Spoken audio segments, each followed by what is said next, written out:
आपके साथ मैं रामिका जय मिश्रा। आप देख रहे हैं सुपरफास्ट 100। दक्षिण कश्मीर के पुलवामा में एक बार फिर सुरक्षा बलों ने आतंकियों के खिलाफ अभियान को तीव्रता दी है। इसी कड़ी में सुरक्षा बलों और आतंकियों के बीच पुलवामा स्थित नागबेरन तरसर फॉरेस्ट एरिया में सुरक्षा बलों और आतंकियों के बीच मुठभेड़ हो गई। सूत्रों के मुताबिक आतंकियों के खिलाफ जारी अभियान के तहत सुरक्षा बलों की ओर से इलाके में सर्च ऑपरेशन चलाया जा रहा है। इस दौरान वहां पर छिपे आतंकियों ने सुरक्षा बलों पर फायरिंग शुरू कर दी। उधर शोपिया में इससे पहले हुई मुठभेड़ के बाद 8 जगहों पर सुरक्षा बलों की छापेमारी जारी है। बताया जा रहा है कि गिरफ्तार आतंकी हिदायत अहमद के शरदपोरा शोपिया स्थित घर में भी छापेमारी की गई। आतंकी हिदायत को पिछले साल गिरफ्तार किया गया था। दिल्ली पुलिस की स्पेशल सेल ने शुक्रवार को कुख्यात गैंगस्टर काला जठेड़ी को गिरफ्तार कर लिया। बता दें कि 7 लाख के इनामी गैंगस्टर जठेड़ी पर दिल्ली, पंजाब, हरियाणा, राजस्थान, पंजाब के कई मामले दर्ज हैं। काला जठेड़ी हाल में ओलंपिक विनर और अब हत्या के आरोपी रेसलर सुशील कुमार के साथ कनेक्शन की बात के चलते सुर्खियों में आया था। जठेड़ी के गैंग में 200 से ज्यादा शूटर शामिल हैं। गैंगस्टर संदीप उर्फ काला जठेड़ी को अब तक देश के 5 राज्यों की पुलिस तलाश कर रही थी। दिल्ली पुलिस उस पर मकोका लगा चुकी है। पिछले करीब 1 दशक से भी ज्यादा वक्त से काला जठेड़ी हर रोज जुर्म की नई इबारत लिख रहा था। बता दें कि काला जठेड़ी फरवरी 2020 में फरीदाबाद से पुलिस कस्टडी से भाग गया था। पुलिस और दूसरे गैंग के लोगों को भटकाने के लिए जठेड़ी ने यह बात फैलाई थी कि वो विदेश में है। स्पेशल सेल ने इससे पहले काला जठेड़ी गैंग के अंकित, रवि, जागसी, राजन जाट, सुमित बिचपड़ी, अमित और सुधीर मान को गिरफ्तार किया। प्रदेश में कोरोना संक्रमण की रफ्तार लगातार धीमी पड़ रही है। बीते 24 घंटे में प्रदेश में कोरोना के 26 नए मामले सामने आए। सरकारी आंकड़ों के मुताबिक प्रदेश में एक दिन में 3 कोरोना मरीजों की मौत हो गई, जबकि इलाज के बाद 23 मरीजों ने कोरोना को मात दी। ताजा कोरोना बुलेटिन के मुताबिक गुरुग्राम में 8, यमुनानगर में 4, फरीदाबाद में 3 नए कोरोना मरीजों की पुष्टि हुई।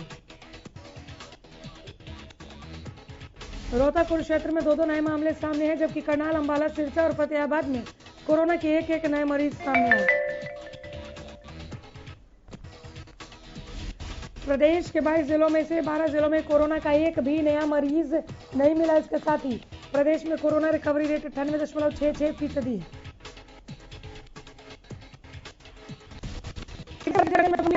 99.67% लड़कियां और 99.13% लड़के पास हुए।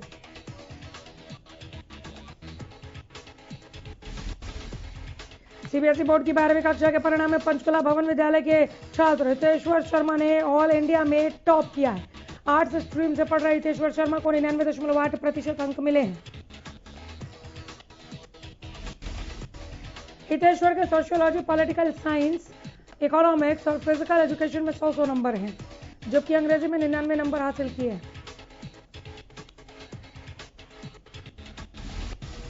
गौरतलब है कि ऑल इंडिया में टॉप करने वाले छात्र हितेश्वर शर्मा ने ही प्रधानमंत्री नरेंद्र मोदी से भी बात की थी। उन्होंने प्रधानमंत्री के साथ बातचीत में कहा था कि जो निरंतर मेहनत करेगा टॉप भी वही करेगा।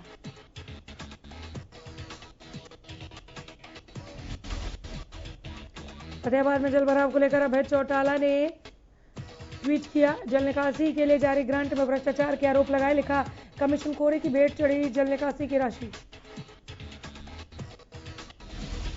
राहुल गांधी ने महंगाई के मुद्दे पर मोदी सरकार पर निशाना साधा। ट्वीट कर बोले, महंगाई से उपभोक्ता हुआ परेशान, छोटे उत्पादक, दुकानदार या किसान का नहीं हो रहा फायदा। महंगाई को बताया मोदी सरकार के टैक्स वसूली।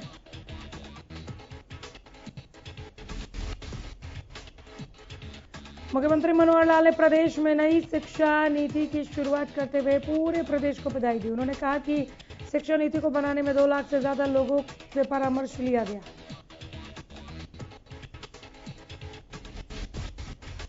उन्होंने कहा कि नई शिक्षा नीति के जरिए भारत एक बार फिर विश्व गुरु बनेगा। नई शिक्षा नीति का लक्ष्य जन जन तक शिक्षा को पहुंचाना है। मुख्यमंत्री ने कहा कि दूसरे राज्यों में नई शिक्षा नीति के लिए 2030 का लक्ष्य रखा गया है। हरियाणा में 2025 तक नई शिक्षा नीति लागू होगी। इस नीति के तहत 3 से 5 साल के बच्चों के लिए स्कूल खोलने की योजनाएं बनाई गई हैं। प्रदेश में 4000 प्ले स्कूल खोले जाएंगे। किसान आंदोलन के चलते राष्ट्रीय राजमार्ग बाधित है, व्यापारियों को काफी नुकसान उठाना पड़ रहा है, जिसे लेकर गृह मंत्री अनिल विज ने कहा कि किसानों को समझना चाहिए कि आंदोलन की वजह से दूसरे लोगों की आजादी बाधित न हो। बीजेपी जेजेपी नेताओं के रोक पर सर्वखाप के फैसले को अनिल विज ने गलत बताते हुए कहा कि संविधान ने भी सभी को कहीं भी आने जाने का हक दिया हुआ है, किसी पर रोक लगाने का फैसला सही नहीं। इस दौरान विज ने पूर्व सीएम ओम प्रकाश चौटाला की ओर से तीसरा मोर्चा बनाने के ऐलान पर कहा कि हर आदमी को अपने तरीके से अपनी पॉलिटिकल एक्टिविटी करने का हक है, हमें इससे कोई एतराज नहीं। प्रदेश में अगस्त से 5वीं तक स्कूल खोलने की तैयारी के संकेत दिए। शिक्षा मंत्री ने कहा कि प्रदेश में कोरोना को लेकर स्थिति नियंत्रण में है, अगर सब कुछ ठीक रहा तो 1ली से 5वीं तक के स्कूल अगस्त में खोले जा सकते हैं। साथ ही उन्होंने ये भी कहा कि अगर 1ली से 5वीं तक स्कूल खोले जाते हैं तो स्कूल में कोविड नियमों का विशेष ध्यान रखा जाएगा। साथ ही एक कक्षा में कम से कम बच्चे बुलाए जाएंगे। शिक्षा मंत्री ने कहा कि स्कूल में बच्चों के लिए हाजिरी अनिवार्य नहीं की जाएगी। जो अभिभावक अपने बच्चों के लिए ऑनलाइन पढ़ाई जारी रखना चाहते हैं तो रख सकते हैं।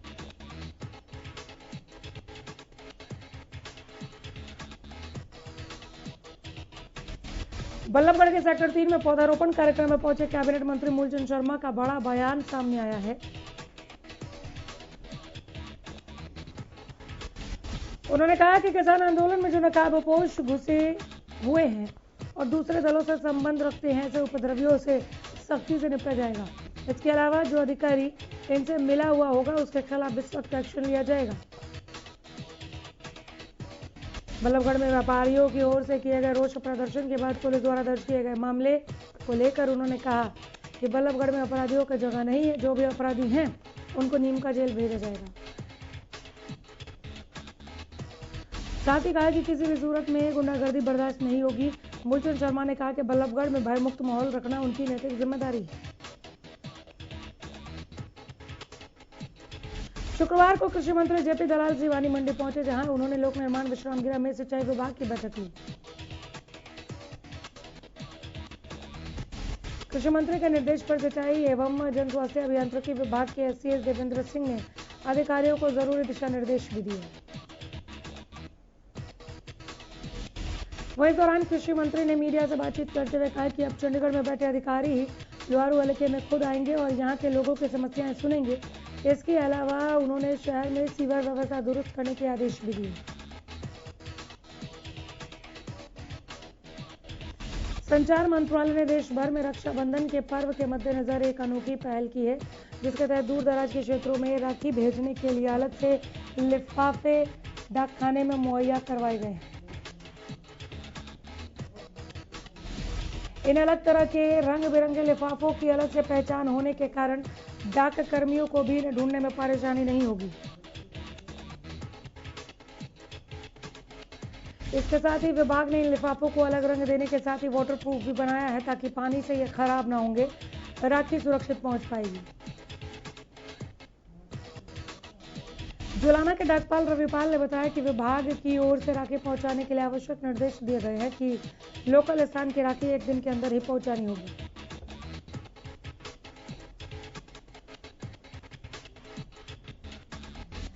हिसार में 15 अगस्त पर तिरंगा फहराने को लेकर बागियों के चढ़ूनी ग्रुप ने एक बैठक की। इस बैठक का आयोजन उकलाना के किसान विश्राम गृह में किया गया। बैठक की अध्यक्षता किसान यूनियन के जिला अध्यक्ष काला कनू ने की। वहीं बैठक में किसान यूनियन द्वारा कई अहम फैसले लिए गए, जिसमें सबसे पहला फैसला यह था कि 15 अगस्त को जिला हिसार में अगर कोई सांसद, विधायक या मंत्री तिरंगा फहराने के लिए कार्यक्रम में पहुंचेगा तो किसानों द्वारा उसका विरोध किया जाएगा।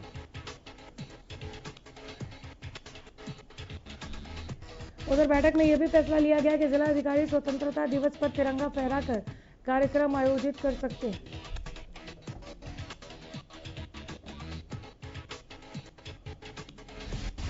टीकरी बॉर्डर पर चल रहे किसान आंदोलन के चलते बहादुरगढ़ के उद्योगपतियों को दोहरी मार झेलनी पड़ रही है।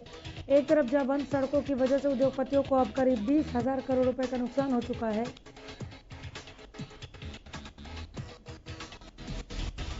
वहीं सड़कों पर आना पड़ेगा। फैक्ट्री मालिक जिन कच्चे पक्के रास्तों से उद्योगपति अपने माल की सप्लाई दिल्ली में करते थे, उन रास्तों पर लोगों ने वाहन चालकों से अवैध वसूली शुरू कर दी। उद्योगपति पीएम से लेकर सीएम तक शिकायत कर चुके हैं। फैक्ट्री मालिक कह रहे हैं कि उन्हें लेबर को लेकर सड़कों पर आना पड़ेगा। माल की आवाजाही की दिक्कतों से फैक्ट्री बंद होने की नौबत आ गई। फतेहाबाद में लगातार हो रही बारिश के बाद शहर में बाढ़ जैसे हालात बन गए हैं। बारिश का पानी लोगों के घरों और दुकानों में घुस चुका है। शहर की मुख्य सड़कें तालाब में लबालब है। साथ ही जवाहर चौक, एमसी कॉलोनी समेत धर्मशाला रोड स्थित कई घरों में बारिश का पानी भरा हुआ है। लोगों का कहना है कि करोड़ों रुपए खर्च होने के बावजूद प्रशासन ने पानी निकासी के उचित प्रबंध नहीं किए। फतेहाबाद में लोग इतने मजबूर हैं कि उनको पानी में खड़े होकर ही रोजमर्रा के काम करने पड़ रहे हैं। फतेहाबाद में बीते 2 दिनों से लगातार बारिश का सिलसिला जारी है। नगरपालिका कनीना में बारिश ने नगरपालिका के विकास कार्यों की पोल खोलकर रख दी। आपको बता दें कि बरसात के चलते शहर के मुख्य मार्ग पानी पानी हो गए। लोगों के घरों में भी पानी घुस गया है, जिससे लोगों की कई परेशानियों का सामना करना पड़ रहा है उन्हें। नगरवासियों का कहना है कि हर साल जब भी बरसात होती है तब हमें ऐसी ही परेशानियों का सामना करना पड़ता है। करनाल में यमुना के पानी ने किसानों की मुश्किलों को बढ़ा दिया। बुधवार को यमुना में छोड़े गए ज्यादा पानी से करनाल में यमुना के पास लगते खेतों को काफी नुकसान पहुंचा। धीरे धीरे पानी दिल्ली की तरफ बढ़ रहा है, जिसकी सूचना किसानों ने प्रशासन को दी। उपायुक्त ने बताया कि स्थिति की जानकारी लेने के लिए अपराधियों को मौके पर भेज दिया गया है। प्रशासन ने राहत और बचाव कार्य को लेकर तैयारी पूरी कर ली है। डीसी ने कहा कि गांव में सरकारी ड्रेन और पुलियों को बंद करने वाले लोगों के खिलाफ कार्रवाई की जाएगी।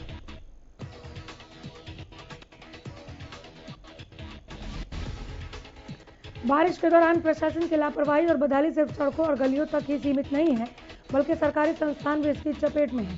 प्रशासन की नाकामी को बयां करने वाली जींद के खटकड़ गांव के स्वास्थ्य केंद्र की ये तस्वीर ही काफी है। दरअसल यहां बारिश का पानी भरने की वजह से कर्मचारियों को पानी में खड़े होकर काम करना पड़ रहा है। स्वास्थ्य केंद्र के अंदर इतना पानी भर चुका है कि कर्मचारी कुर्सी पर बैठकर नहीं बल्कि खड़े होकर लोगों को सेवाएं दे रहे हैं। कर्मचारियों का कहना है कि स्वास्थ्य केंद्र में बारिश के दौरान इस तरह की समस्या नई बात नहीं है। उन्होंने इसकी शिकायत भी की, लेकिन कोई समाधान नहीं निकला।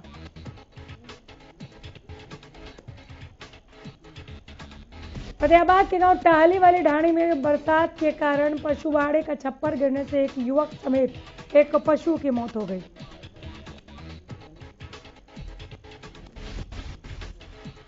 फतेहाबाद में लगातार बढ़ रही चोरियों और किसानों की चोरी हुई बोलेरो गाड़ी की मांग को लेकर किसानों ने लघु सचिवालय के बाहर धरना दिया। इधर बल्लभगढ़ में लूट की वारदातों के खिलाफ रोष प्रकट करना व्यापारियों को महंगा पड़ गया।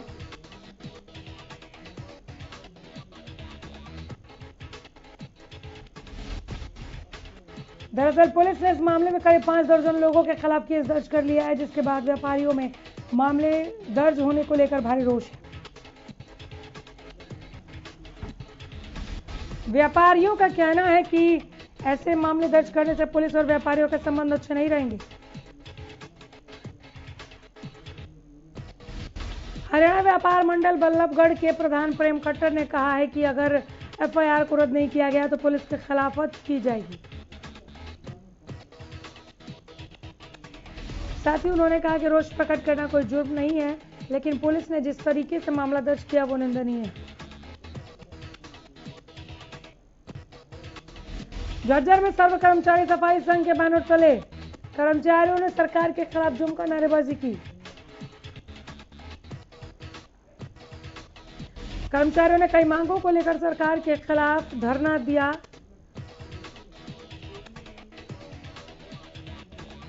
कर्मचारियों ने समान काम समान वेतन और जोखिम भत्ता देने की मांग की। सोनीपत का टीबी विभाग एक बार फिर चर्चा में है, जहां सोनीपत के टीबी विभाग के डॉक्टर तरुण और उनकी टीम के बेहतरीन प्रयास के चलते सोनीपत का स्वास्थ्य विभाग 95 अंक में से 73 अंक प्राप्त करने में कामयाब रहा। 73 अंक प्राप्त करने पर सोनीपत को तीसरा स्थान प्राप्त हुआ है, जहां इस स्कोर को प्राप्त करने के लिए टीम ने काफी मेहनत भी की। सोनीपत का टीबी स्वास्थ्य विभाग दिसंबर 2020 में 22 में से 20वें स्थान पर था, अब छलांग लगाकर तीसरे नंबर पर आ पहुंचा है, जो न केवल टीबी मरीजों के बेहतरीन इलाज के लिए अच्छा प्रयास है बल्कि सराहनीय भी है। एक बार फिर हरियाणा न्यूज की खबर का असर हुआ। हरियाणा न्यूज ने सोनीपत की सड़कों की बदहाली दिखाई थी। प्रमुखता के साथ हमने इस खबर को दिखाया था कि कैसे सड़क को गड्ढे में ढूंढना पड़ रहा है, लेकिन अब पानी भर जाने की वजह से वो भी नहीं मिल पा रहा,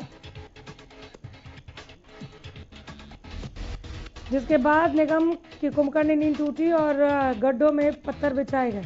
बरसात के मौसम में ज्यादा परेशान कर रहे थे ये गड्ढे। इनके चपेट में आने से 6 रिक्शा पलटने का मामला सामने आया था। कई लोग हादसे का शिकार हो गए थे। हादसों के बाद भी नगर निगम सड़कों को दुरुस्त नहीं कर रहा था, जिसके बाद हरियाणा न्यूज ने जब इस खबर को प्रमुखता के साथ उठाया, बार बार दिखाया, तो कर्मचारियों से लेकर अधिकारियों तक में हड़कंप मच गया। रेवाड़ी के गांव में रहने वाली एक नाबालिग को कई महीनों से वो गायब है। लापता बेटी की तलाशी के लिए लड़की की मां थाने के चक्कर काट रही है। युवक बीते 10 महीनों से लापता है, लेकिन अभी तक उसका कोई पता नहीं चला। बेटी की तलाशी के लिए भटक रही मां दर-दर ठोकरें खाने को मजबूर है। वहीं युवती की मां ने इसे लव जिहाद का मामला बताया और पुलिस पर बेटी की तलाशी में ढिलाई बरतने का आरोप लगाया। बहादुरगढ़ पुलिस ने सब इंस्पेक्टर की वर्दी पहनकर लोगों से पैसे रखने वाले एक युवक को गिरफ्तार किया है। आरोपी के कब्जे से किसानों को डरा धमका कर लिए गए 1500 रुपए बरामद किए गए।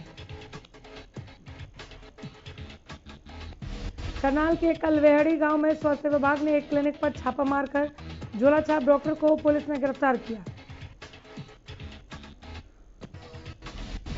वहीं उसके पास बरामद दवाइयों को भी जब्त कर सील कर दिया गया है। झोलाछाप डॉक्टर 20 साल से अपना क्लिनिक चला रहा था।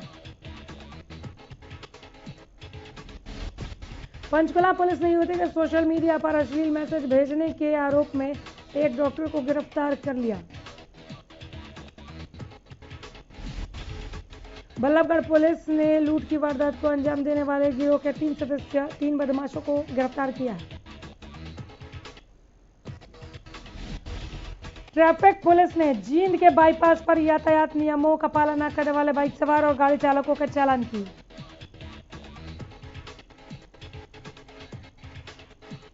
हौसले बुलंद नजर आ रहे हैं। आपको बता दें कि धांगड़ में बीती रात चोरों ने 6 दुकानों के ताले तोड़कर सामान और नकदी उड़ा लिए। चोरों ने दुकानों का शटर तोड़कर चोरी की वारदात को अंजाम दिया। इस दौरान चोरी की सारी वारदात सीसीटीवी में कैद हो गई। स्थानीय दुकानदारों ने मामले की सूचना पुलिस को दे दी है। लगातार हो रही बरसात का चोरों ने फायदा उठाया, क्योंकि इस दौरान गलियां सुनसान पड़ी हुई थी।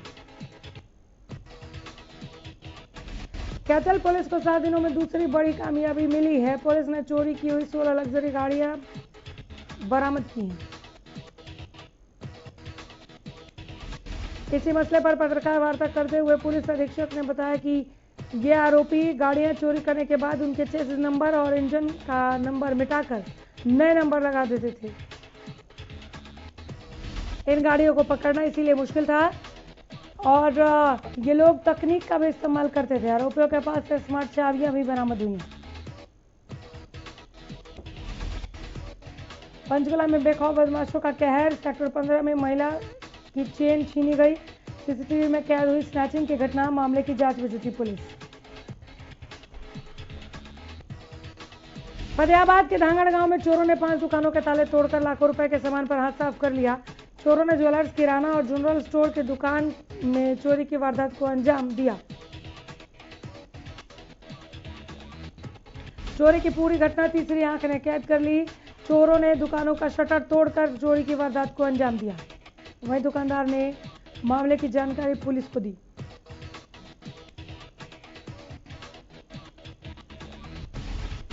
गोहाना में पुलिस चौकी से महज कुछ ही दूरी पर कुछ बदमाशों ने एक शराब के ठेकेदार पर हमला बोल दिया। ये खबर सामने आई है। शराब के ठेकेदार पर कुछ युवकों ने लाठी डंडों से हमला कर दिया। शराब ठेकेदार पर हमले की वारदात एक पेट्रोल पंप पर लगे सीसीटीवी में कैद हो गई।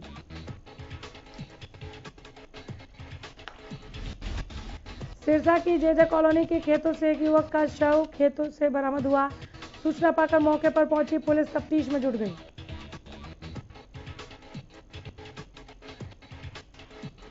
झज्जर गुरुग्राम रोड पर शुक्रवार को दो गाड़ियों की आपस में जोरदार टक्कर हो गई। टक्कर से महिला को गंभीर चोटें आई हैं, बेटे को भी गंभीर चोटें आई हैं। करनाल को इलाज के लिए नागरिक अस्पताल से रोहतक पीजीआई रेफर किया गया। बताया जा रहा है कि दोनों गुरुग्राम के राजीव चौक के रहने वाले हैं।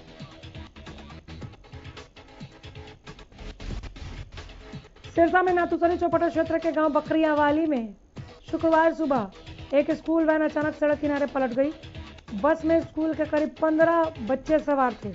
इस हादसे में सभी बच्चे बाल बाल बच गए। ग्रामीणों का कहना है कि यहाँ पेड़ों की देखरेख नहीं होती और पेड़ों की शाखाएं सड़कों पर आ जाती है। शाखाएं झुकी होने की वजह से सामने से आ रहा वाहन चालकों को दिख नहीं पाता, जिसकी वजह से यहाँ आए दिन इस तरह के हादसे होते रहते हैं। ग्रामीण कह रहे हैं कि कई बार संबंधित विभाग को इसकी सूचना दी गई, लेकिन